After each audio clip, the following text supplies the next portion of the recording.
नमस्कार। तो चलिए आज बात करते हैं एक ऐसे जीव की जो है तो बहुत आम, पर उसकी दुनिया हैरान कर देने वाली है। हम बात कर रहे हैं मेंढक की। ये सिर्फ एक जानवर नहीं है, बल्कि कुदरत की इंजीनियरिंग का एक जीता जागता नमूना है। आइए इसकी बनावट को और करीब से समझते हैं। तो मेंढक, जैसा हम जानते हैं, एक एम्फीबियन है। इसका सीधा सा मतलब है कि ये जमीन और मीठे पानी दोनों ही दुनियाओं में बड़े आराम से रहता है।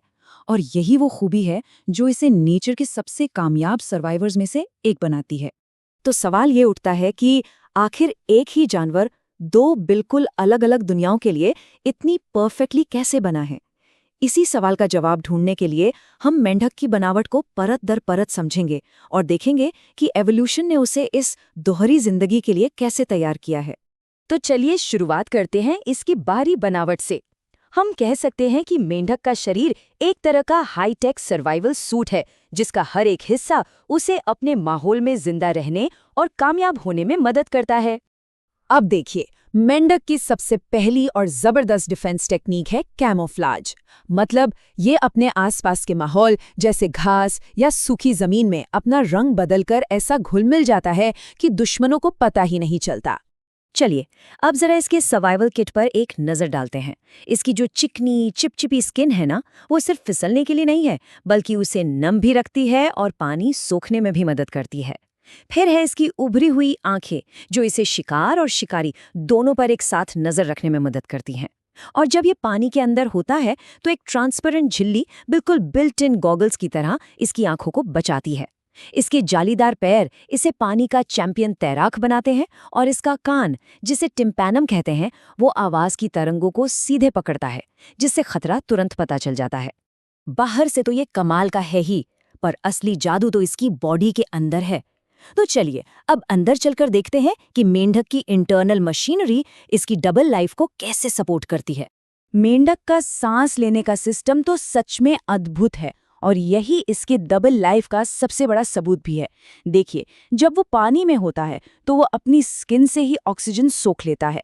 इसे कहते हैं क्यूटेनियस रेस्पिरेशन।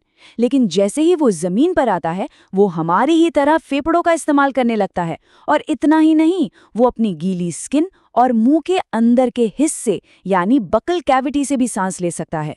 मतलब ये एक ऐसा ड्यूअल सिस्टम है जो हर सिचुएशन में काम करता है।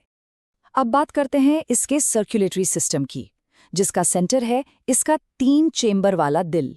इसमें 2 अलिंद यानी एट्रिया और एक निलय यानी वेंट्रिकल होता है।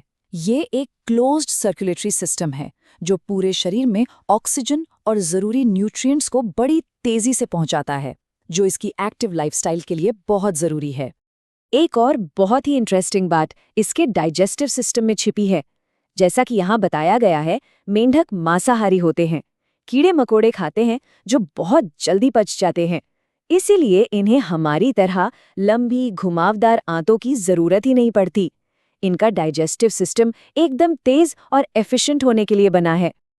लेकिन इसकी शारीरिक बनावट से भी ज्यादा हैरान करने वाली अगर कोई चीज है, तो वो है मेंढक की लाइफ जर्नी।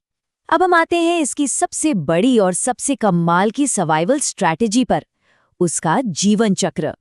ये सिर्फ बढ़ना नहीं है, ये तो एक पूरा काया पलट है। एक मामूली से अंडे से एक अडल्ट मेंढक बनने का एक अविश्वसनीय सफर। मेंढक की कहानी शुरू होती है पानी में। एक फीमेल मेंढक, सोचिए, एक बार में 2,500 से 3,000 तक अंडे दे सकती है। इतनी बड़ी संख्या में अंडे देना भी असल में एक सर्वाइवल की ही तरकीब है, ताकि इतने शिकारियों के बावजूद कुछ तो बच ही जाएं। और यहीं से शुरू होता है नेचर का असली मैजिक, जिसे हम काया पलट या मेटामॉर्फोसिस कहते हैं। पानी में फर्टिलाइजेशन के बाद अंडों से निकलते हैं टैडपोल।